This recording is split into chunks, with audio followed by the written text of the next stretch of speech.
SMD Law is the official law firm of the Spartan Nation. Check them out on the interwebs at smdalaw.com or at 866-529-3537. No matter where you are in the state of Michigan, Upper Peninsula, Lower Peninsula, it doesn't matter. They have an office near you.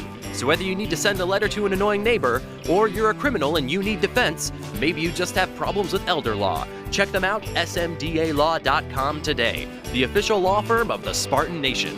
Call them first, then you act. Good evening, everybody, and welcome back, Spartan Nation. We now bring in the man, the legend, the way of life, the godfather of gossip in Gotham. You know he's running around the Big Apple with his shirt unbuttoned all the way down to his belly button. The hair on his chest used to spell my place. Now it says taken. The big gold medallion, hair slicked back from the best sports aggregate site on the web. The one, the only, the iconic wonder, the great Matt Hladik, to go around the world of college football. Matt, how you doing, bud? I'm doing great. I know, always a pleasure to be on with you guys and kick the week off. It's great. All right, we're going to start at a subject you and I have talked a lot about privately. Spartan Nation's written about it, tweeted about it, but the fact that Chris Ash is out at Rutgers is no surprise. And I'm going to be honest with you. I don't think Rutgers. I think Rutgers is a almost impossible job. I don't think it's almost. I don't think it's impossible, but I think it is almost. I think he was almost doomed from the start. Where am I wrong? You are a former Rutgers beat writer. You're an alumni. You know it better than me. So tell the truth. What do you got? Well, he inherited a really poor overall situation. When you look at what transpired under his predecessor, Kyle Flood. Kyle Flood took over for Greg Schiano in 2012, and it was a pretty good base to work with.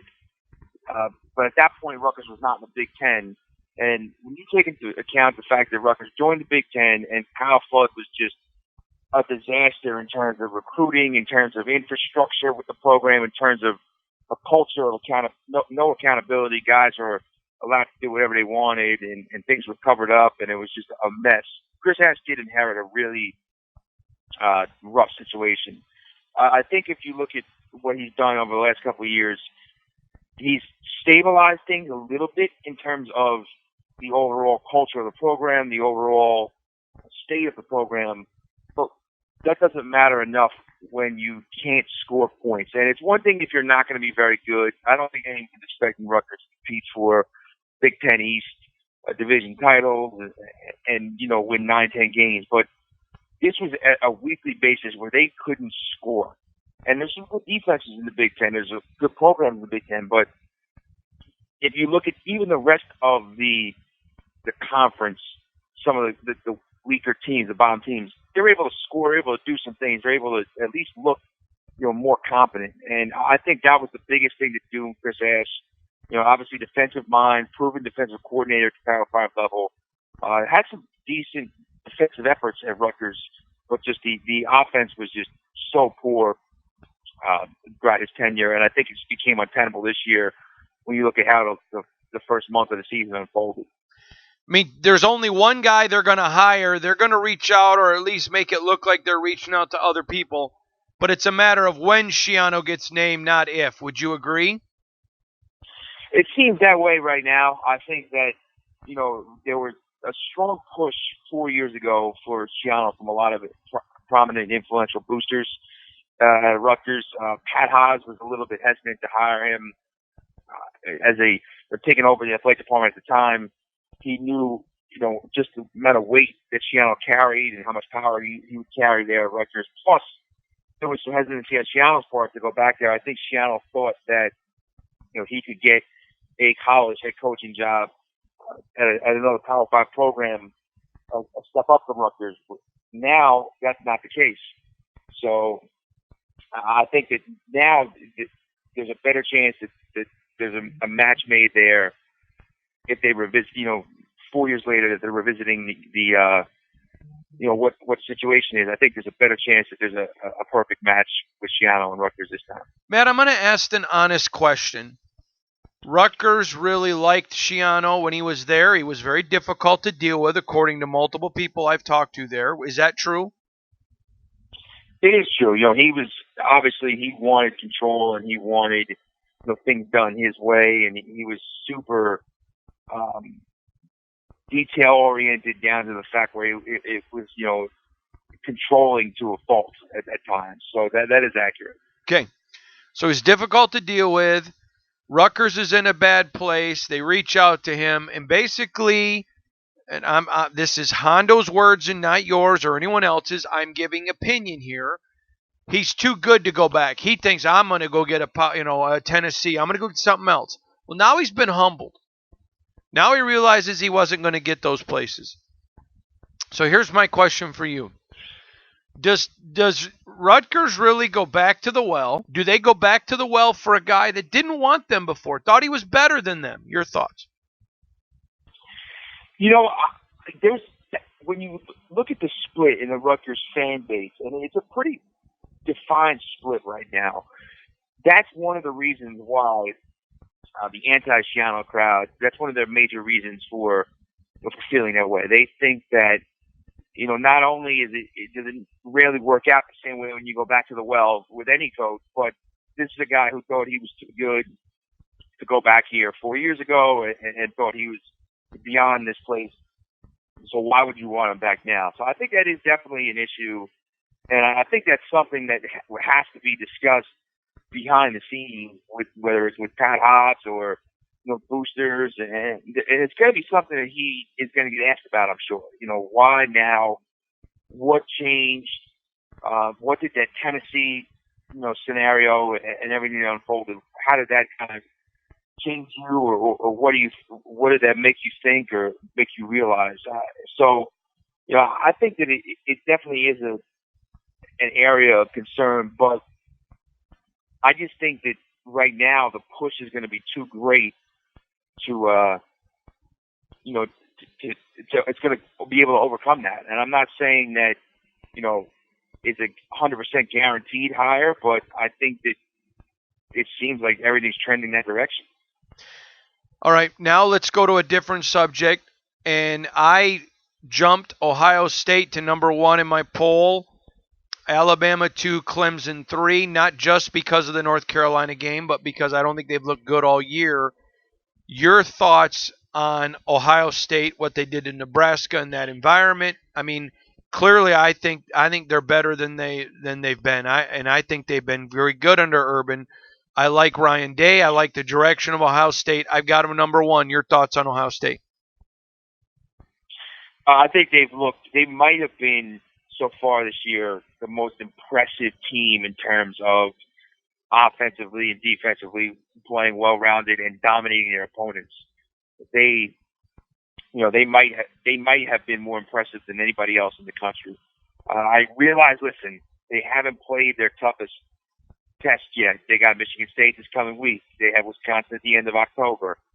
Then obviously they finish with Penn State and Michigan. But I think that when you look at what they've done so far, you can only beat the teams that are on your schedule. You can only deal with the hand you're dealt so far, and they've really dominated on both sides of the ball. And when you look at the most impressive team right now, I would say it's probably them. Minnesota is 4-0. Are they underrated, or are they pretty much where they should be, out of the top 25, squeaking by? I think right now, when you look at Minnesota, I have no problem with them being, just on the outside looking in. But I think that in the coming weeks, if they continue, even though their schedule in October is not particularly challenging on paper, they have Illinois, they have Nebraska, which doesn't necessarily look like what it was going to be, and they have Rutgers and Maryland. If they're 7-0, 7-1, that's when I think they're definitely going to be in the top 25. I think the thing that has cost them thus far is it's 4-0, and I think I'm not downplaying that at all, but 1-score win over, South Dakota State, 3-point win over Georgia Southern, 7-point win over Purdue, 3-point overtime win over Fresno State. There's kind of, they're winning some close games, which is an accomplishment in and of itself, but I think that's probably holding them back, the fact that those are the teams they've beaten and they've only won by one score all 4 games. Your thoughts on Michigan State? Listen, I think Michigan State, we're starting to see the offense show some signs of life again. I think you have to admire the way that the team came out after what was not a good loss at all against Arizona State at home, and it looked like there was some turmoil, and it looked like this is the type of season that could spiral a little bit. The way they come out and take care of business against Northwestern and against Indiana. This is obviously, a major test coming up on Saturday. I don't expect them to beat Ohio State, but you'll get to see just how good the defense is when they go up against Ohio State, and you'll get a gauge for how will Michigan State fare to close out the Big Ten season, having to go up against Penn State, having to go up against Michigan and some of those other teams too. What's your prediction for Michigan State, Ohio State score? My prediction for Michigan State, Ohio State, I think you get I think 27-13 Ohio State. Wow. You think a Michigan State defense that just gave up 31 to Indiana is only going to give up 27 to Ohio State? The funny thing was, I was going to say 31-13, but 27. You know what? I just have a feeling that they're going to step up a little bit. Even, they always play Ohio State tough, it seems, or they always give them their best effort. Last year notwithstanding, but I think it'll be a tougher game, but I think Ohio State wins by 2 scores. We're talking to Matt Hladek from thespun.com. Your thoughts on Penn State? I mean, listen, I think I've said this to you 100 times. I love Penn State program. I love the fans. They got great players, and he's got good coaches. I am just not a fan of James Franklin, but it appears he's getting out of the way and letting his staff coach. Where if you just let him recruit and let his staff coach, I think he's okay. But, I mean, you can't argue they're winning. I had them as one of the overrated teams in the coaches poll in my weekly article. I thought that, I just need to see a little bit more out of them before I thought they were on the cusp of the top 10. But to give them all the credit they deserve, they come out against Maryland on Friday in, a tough road environment, and they absolutely destroy them. And they win 59-0, and they do exactly what you would expect Penn State would do against Maryland and what they always usually do against Maryland. I'm starting to believe in them. I am. I had them, I believe, around top 15 preseason, and I'm starting to believe that this is a team that, again, I think Ohio State wins the Big Ten East. I think Ohio State wins the Big Ten. But I'm starting to believe that Penn State might potentially be the second best team in that division. Agree. All right, last thoughts on Michigan. Well, when you look at Michigan, I think you don't really learn anything about them beating up on Rutgers. Rutgers is the weakest team in the Big Ten. They just fired their coach. The test for Michigan, they're starting this week. This is going to be a big game for them against Iowa. Obviously, end of the month they got Notre Dame. Before that, they have Penn State. So this is really the stretch that will make or break Michigan. 3-1 right now. Obviously, the loss to Wisconsin was not a good one, still sticking in people's minds. But these last 8 games and how they finish out will go a long way to determining what's thought of this season. Because if they finish out this stretch, 4-4 or even 5-3, there's going to be a lot of grumble. I agree. His name is Matt Hladek from thespun.com, the best sports aggregate site on the web. He joins us each and every week to go around the world of college football. This week it was around the world of the Big Ten. We'll be back. Of the Big Ten. We'll be back. Of the